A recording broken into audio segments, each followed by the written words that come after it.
अभी जो हम लोग का टॉपिक चल रहा है वो है एमएस एसक्यूएल सर्वर। और उसमें जो हम लोग बात कर रहे थे ज्वाइन पे बात कर रहे थे। पिछले क्लास में इंट्रोडक्शन टू ज्वाइन बताए थे, टाइप्स ऑफ ज्वाइन बताए थे। इसमें सबसे पहला और सबसे इंपॉर्टेंट और सबसे ज्यादा यूज होने वाला जो ज्वाइन है वो हमारा कौन सा है? Inner join. इनर ज्वाइन जो है वो क्या करता है? दो या दो से ज्यादा टेबल को ज्वाइन करता है और डेटा निकाल के देता है। क्योंकि ये ज्वाइन है तो दो से ज्यादा टेबल को ज्वाइन करेगा, डेटा निकाल के देगा। लेकिन कैसे निकाल के देगा उसको समझते हैं। An inner join in SQL Server is used to retrieve only those rows that have matching value in both the table based on specified condition.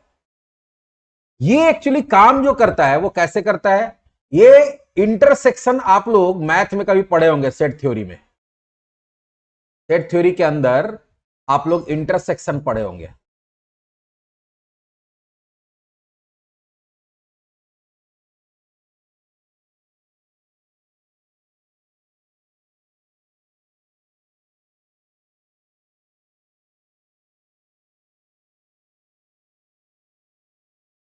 हम्म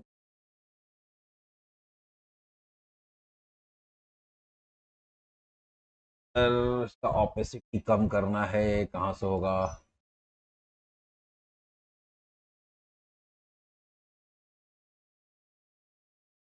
हाँ, इंटरसेक्शन में आपको याद होगा कि ये जो बीच वाला एरिया होता है उसको क्या बोलते हैं? इंटरसेक्शन। याद है आप लोग को?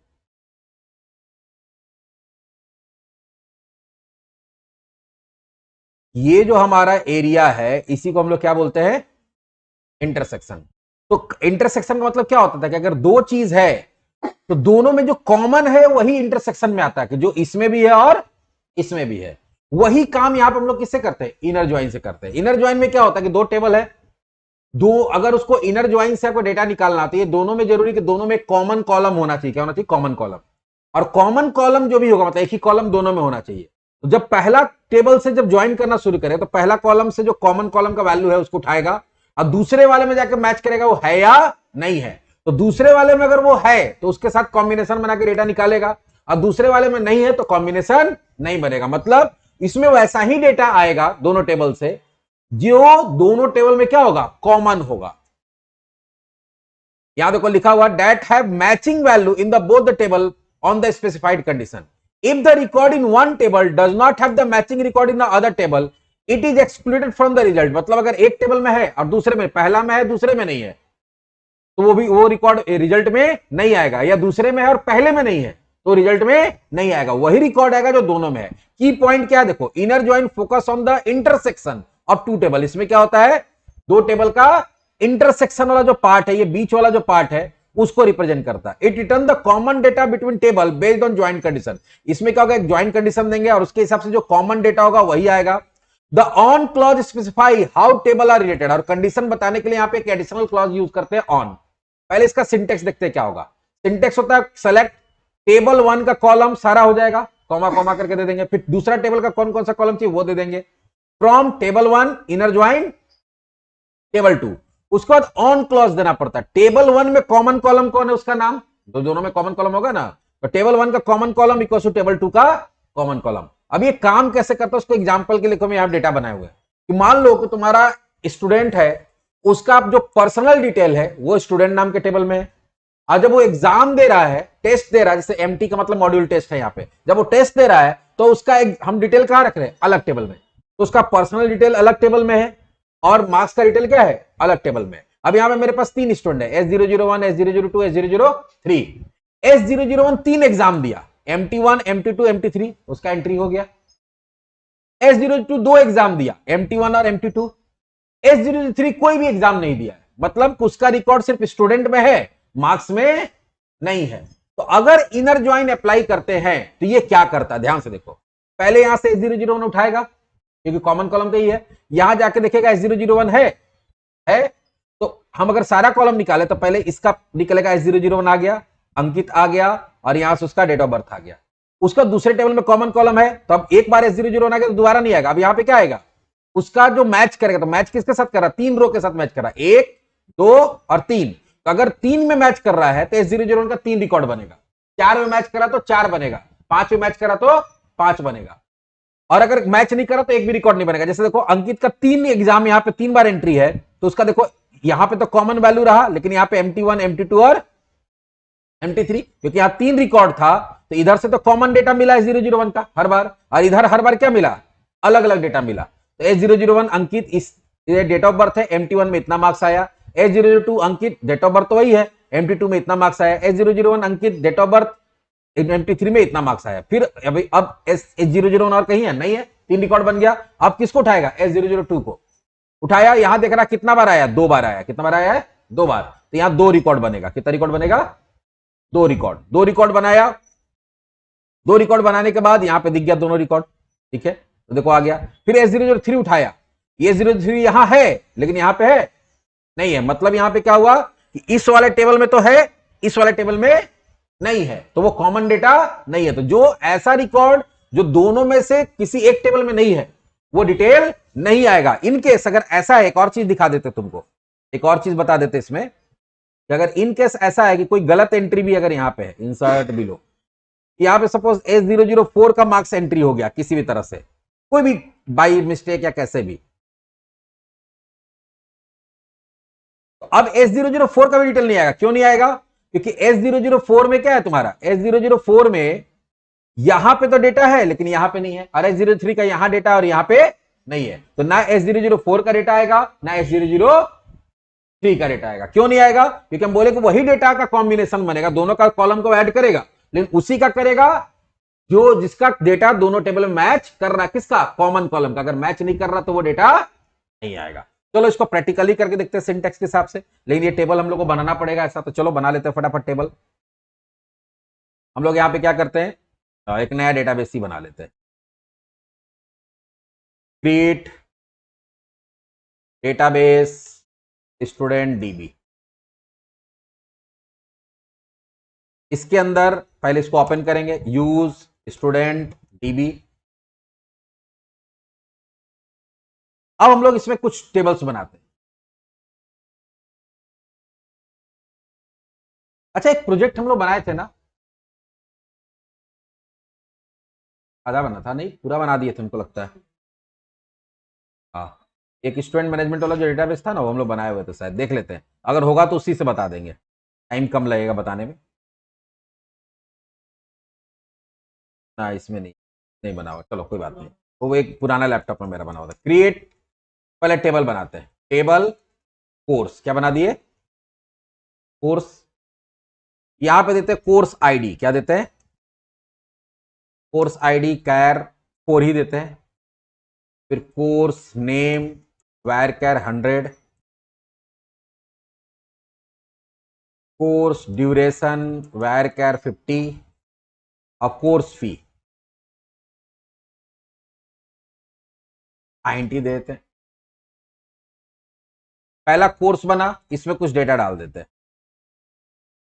डेटा डालने के लिए हम लोग इंसर्ट लिख सकते हैं, इंसर्ट कोर्स वैल्यूज। पहला है C001, कोर्स फी है जावा, ड्यूरेशन है 4 मंथ्स, और फी है सपोज 5000। ऐसे 4-5 कोर्स ऐड कर लेते हैं, 5 कोर्स ऐड कर लेते हैं, C002, C003, 4 and 5। C sharp 4 months ही रहेगा, फी थोड़ा बढ़ा देते हैं। SQL 3 months 6000।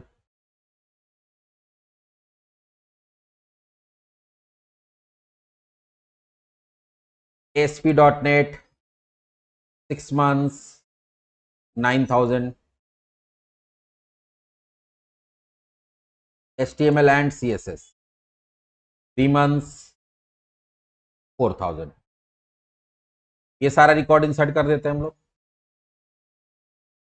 फिलहाल अभी हम लोग इसमें चाहे तो प्राइमरी की लगा सकते थे, लगाए नहीं है। आप जब टेबल बनाएंगे तो प्राइमरी की फॉरेन की रिलेशनशिप में रखना पड़ेगा आपको। दूसरा टेबल बनाते हैं स्टूडेंट, कोर्स होगा तो कोर्स में एडमिशन लेगा स्टूडेंट। क्रिएट टेबल स्टूडेंट, ज्यादा कॉलम नहीं डालते, कम ही कॉलम रखते हैं। STUID char 4, stu name varchar 100, stu dob 8 और stu जेंडर, बस इतना ही रखते हैं, varchar 20। और ये कौन से कोर्स में एडमिशन लिया है, यहां पे क्या दे देंगे, कोर्स आईडी कैर 4। एक्चुअली वहां पे प्राइमरी की होना चाहिए था, यहाँ पे स्टूडेंट आईडी प्राइमरी की होना चाहिए था, और यहाँ कोर्स आईडी क्या होता है, फॉरेन की हो जाता है, जो कोर्स पर डिपेंडेंट होता है। लेकिन अभी हम लोग उतना डिटेलिंग में नहीं जाते क्योंकि ऑलरेडी हम प्रोजेक्ट बता चुके हैं, वीडियो डाला हुआ है उसका। अब आते हैं इंसर्ट स्टूडेंट वैल्यूज, कुछ डाल देते हैं, S001 अंकिता कुमारी, पहले मंथ देना होता है, फिर डेट देना होता है, फिर ईयर, जेंडर फीमेल, और कोर्स आईडी है C002। ये किस में एडमिशन लिया, C002 मतलब सी शार्प में।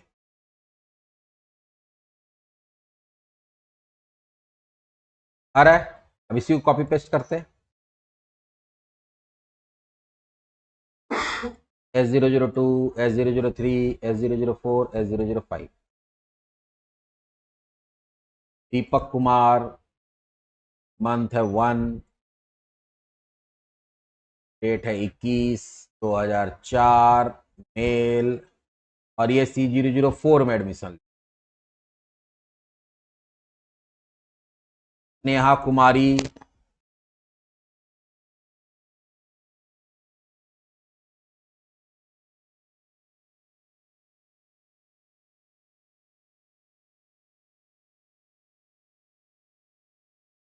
ये C001 में एडमिशन।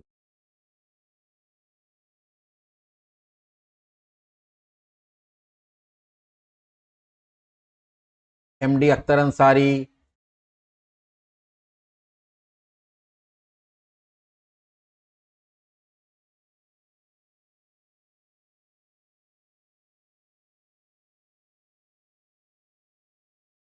ये भी C002 में एडमिशन लिया।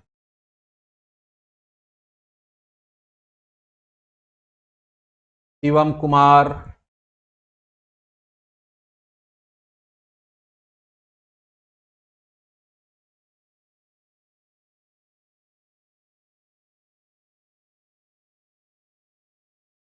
टू थ्री में एडमिशन लिया। ठीक है, इतना बच्चा मेरा एडमिशन ले लिया। अब मेरे पास दो टेबल है, एक टेबल फिलहाल अभी दो ही है, और भी बनाएंगे आगे जरूरत पड़ेगा तो। सेलेक्ट एस्ट्रिक फ्रॉम कोर्स, ये है कोर्स का डिटेल, और सेलेक्ट एस्ट्रिक फ्रॉम स्टूडेंट। अब दोनों में कॉमन कॉलम कौन है, कोर्स आईडी। तो जब ज्वाइन करना होगा तो किसके बेसिस पे होगा, कोर्स आईडी के बेसिस पे। अब अगर आपको कोई ये कहता है कि एक रिपोर्ट बनाइए जिसमें स्टूडेंट का नाम, स्टूडेंट का पर्सनल डिटेल और स्टूडेंट का कोर्स का डिटेल दोनों साथ में आना चाहिए, कौन सा स्टूडेंट कौन कोर्स में एडमिशन लिया है, कौन सा स्टूडेंट कौन से कोर्स में एडमिशन लिया, नंबर 1, उसका कोर्स का ड्यूरेशन क्या है, उसका कोर्स का फी क्या है।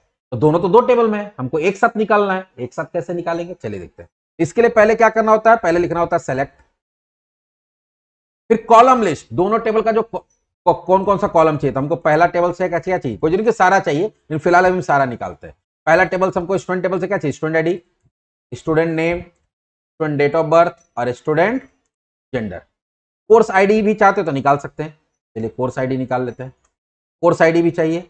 दूसरे टेबल से क्या चाहिए, course name, course duration, course fee दे दिए। तो पहले दोनों टेबल में से जो जो कॉलम चाहिए वो कॉलम हम लोग देंगे। तो पहला सिंटेक्स में क्या है, देखो सिंटेक्स के हिसाब से पहले क्या है, दोनों टेबल का कॉलम लिस्ट हो गया। फ्रॉम, पहला टेबल का नाम, तो पहला टेबल मेरा क्या है, स्टूडेंट। फिर क्या लिखना पड़ता है, इनर ज्वाइन, और अगर आप इनर ज्वाइन नहीं लिखते हैं, खाली ज्वाइन लिखते तो बाय डिफॉल्ट क्या होता है, इनर ज्वाइन ही होता। तो डिफॉल्ट ज्वाइन कौन सा होता है, इनर ज्वाइन। उसके बाद दूसरा टेबल का नाम, इसको किसके साथ जोड़ना चाहते हैं, कोर्स के साथ। उसके बाद देना पड़ता है ऑन क्लॉज, ऑन क्लॉज में क्या देना पड़ता है, पहला टेबल का नाम डॉट कॉमन कॉलम। तो पहला टेबल मेरा कौन है, स्टूडेंट, डॉट कॉमन कॉलम कौन है, कोर्स आईडी। उसका कोर्स आईडी मतलब स्टूडेंट का कोर्स आईडी इक्वल होना चाहिए अगले वाले से, किसके वाले से, कोर्स का कोर्स आईडी से। तो क्या होगा, दोनों का कोर्स आईडी जिसका सेम रहेगा, इक्वल रहेगा, वो उसका कॉम्बिनेशन बनेगा, जिसका नहीं होगा नहीं बनेगा। ये एरर, हाँ अब यहां पे देखो एरर आ रहा है, माउस लेके गए देखो मैसेज क्या दे रहा है, एम्बिगियस कॉलम नेम। एम्बिगियस का मतलब होता है कंफ्यूजिंग। अगर आपको किसी तरह का कंफ्यूजन है, आप कोई चीज को, आपको वहां पे भ्रम हो रहा है कि क्या करें नहीं करें, कंफ्यूजन हो रहा है, तो वहां पर उसी को एम्बिगियस बोलते हैं इंग्लिश में। अब यहां पे कोर्स आईडी में ही एम्बिगियस क्यों हो रहा है, क्योंकि कोर्स आईडी दोनों टेबल में है। कोर्स आईडी कहां है, तो देखो स्टूडेंट आईडी में कोई कंफ्यूजन नहीं, वो स्टूडेंट में मिलेगा। स्टूडेंट नेम में कोई कंफ्यूजन नहीं, वो सिर्फ स्टूडेंट में ही मिलेगा। कोर्स ड्यूरेशन में कोई कंफ्यूजन नहीं, क्योंकि वो इसमें मिलेगा, कोर्स में ही मिलेगा। लेकिन ये वाला भाई साहब जो है ये दोनों में है। तो जो कॉमन कॉलम होता है, अगर तुम उसको सेलेक्ट लिस्ट में डालते हो तो एसक्यूएल कंफ्यूज हो जाता है कि हम स्टूडेंट वाला में से निकाल के दें कि कोर्स वाला में से निकाल के दें। तब ऐसा कंफ्यूजन जब होता है तो आपको यहां बताना पड़ता है कि तुमको स्टूडेंट वाला चाहिए कि कोर्स वाला चाहिए। फिलहाल हम लोग इसको देते हैं कि स्टूडेंट वाला ही चाहिए। तो यहां पे आपको टेबल का नाम प्रीफिक्स में डालना पड़ता है। देखो हट गया ना एरर, अब उसका कंफ्यूजन दूर हो गया। अब वो पहले दोनों जगह मिल रहा था, अब सिर्फ हम क्या बता दें कि दोनों जगह तुमको दिमाग लगानी नहीं, तुम जाओ स्टूडेंट उठा के दिखा दो। अब देखते हैं इसका आउटपुट क्या होता है। S001 का कितना दिख रहा है, S001 का 2 का है दिख रहा है भाई,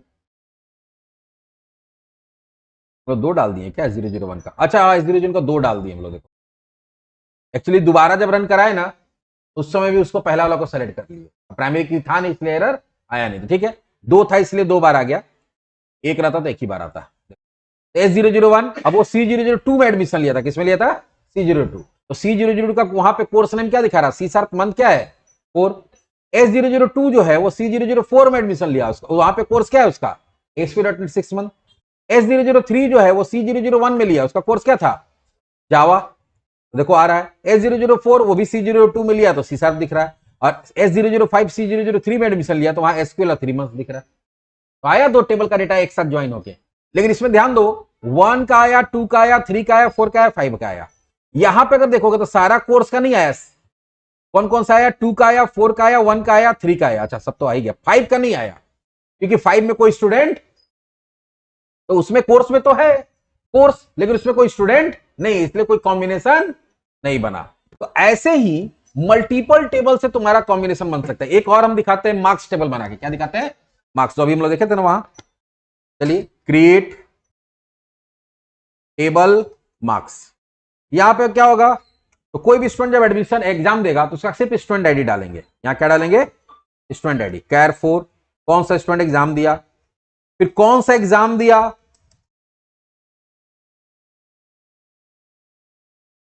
और उसका मार्क्स कितना आया, 3 ही कॉलम डालते हैं। अब इसमें डेटा डाल देते हैं, insert marks values. S001 exam दिया, कौन सा एग्जाम दिया, मॉड्यूल टेस्ट 1, मार्क्स आया मान लो 50 मार्क्स का था, 45 मार्क्स आया।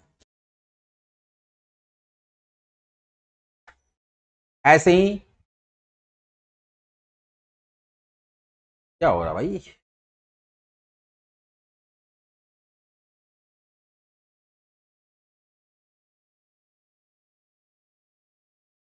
S002 दिया MT2, S004 दिया, 3 एग्जाम ही नहीं दिया, MT1 ही दे रहा। सपोज हम लोग कितना स्टूडेंट लिए थे, 5 लिए थे ना, 5। फिर S005 भी दिया MT1, फिर S001 दिया MT2, S002 MT2 दिया, फिर S004 भी MT2 दे दिया।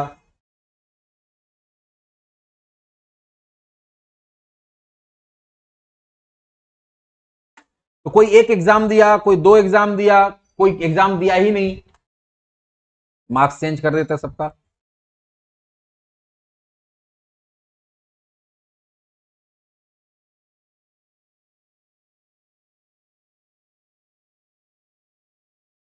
अब इसको रन करा दिए। अब हम लोग को क्या करना है, कोई बोला कि नहीं हमको आप रिपोर्ट निकाल के दिखाए जिसमें स्टूडेंट का डिटेल और वो जो एग्जाम दिया है वो एग्जाम का डिटेल आना चाहिए। देखते कैसे होगा। इसके लिए क्या करना होगा, पहले सेलेक्ट, अगर इनर ज्वाइन करना तो पहला टेबल का जो भी जो चाहिए, तो स्टूडेंट आईडी चाहिए, स्टूडेंट नेम चाहिए, हमको सारा कुछ नहीं चाहिए, और उसका जेंडर चाहिए।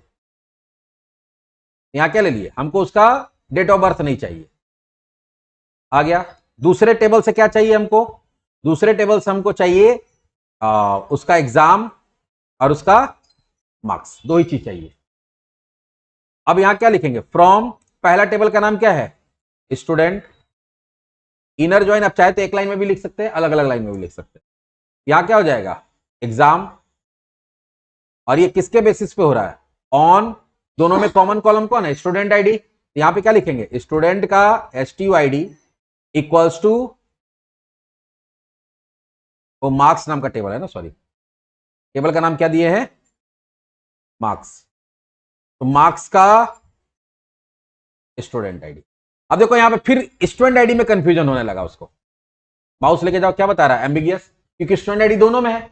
बताइए किसका चाहिए था? भाई स्टूडेंट वाला चाहिए। तो आपको यहां पे आगे उसको लिखना पड़ेगा। अब देखो क्या होगा। S001 कितना एग्जाम दिया था? 4। अच्छा 2 बार है ना इसका, तो 2 2 नहीं 4 हो गया। 2 दिया था MT1 MT2।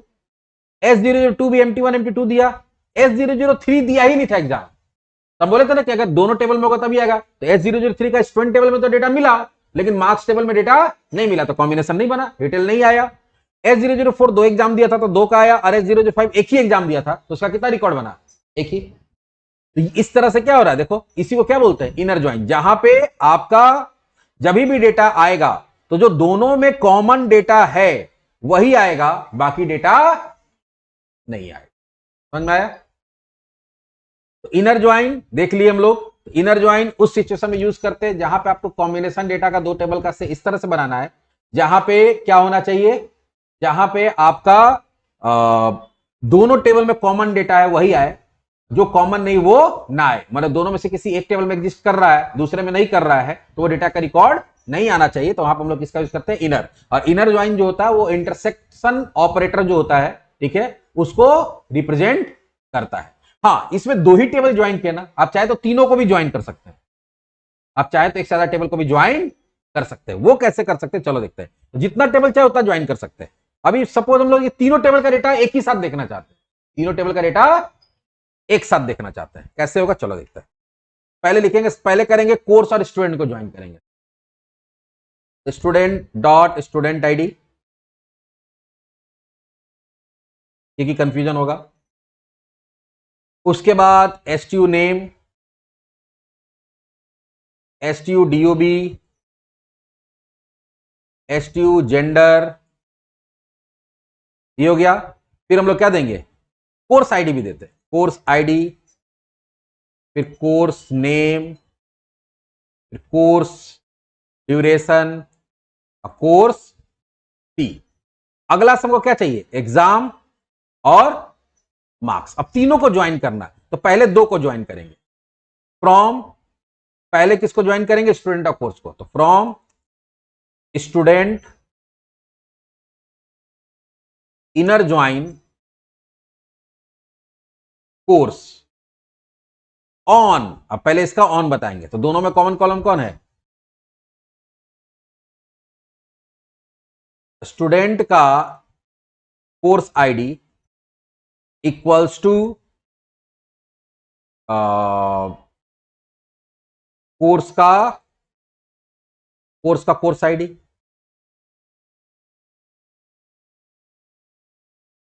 लेकिन कोर्स आईडी में देखो वहां पे एम्बिगिटी दिखा रहा है, तो यहां बता देंगे कि स्टूडेंट वाला ही दो। उसके बाद अब तीसरा टेबल ज्वाइन करना, तो फिर से यहां क्या लिखेंगे? Inner join. क्या करेंगे? Inner join. या हमको लगता है इसको ऊपर में ही देना पड़ता है क्या? अच्छा देख लेते हैं।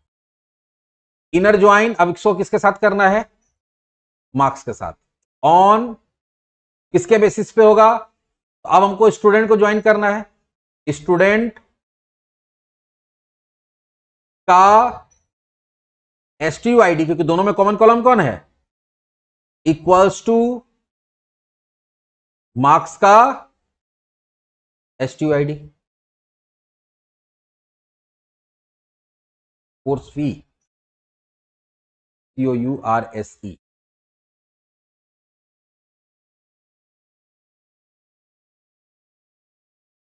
देखो आ गया।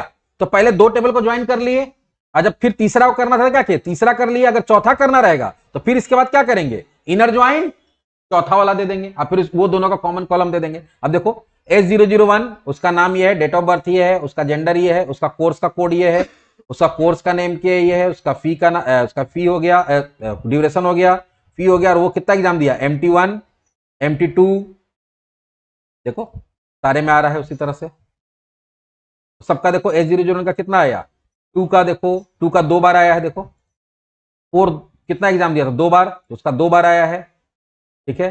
S001 कितना एग्जाम दिया है, 2 ठो या 3 ठो, उसका 3 बार आया होगा। हर एग्जाम के साथ में उसका डिटेल देखो आ गया, दिख रहा है।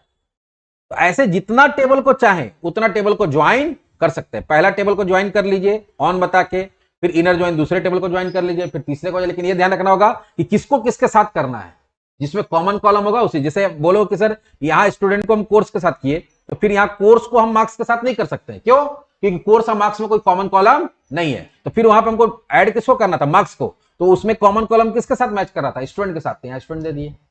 ये भी एक तरीका है कि आप मल्टीपल टेबल को ज्वाइन कर सकते हैं, ठीक है। तो हम लोग क्या देख लिए, इनर ज्वाइन क्या होता है, समझ में आ गया। अब आगे हम लोग क्या देखेंगे, आउटर ज्वाइन।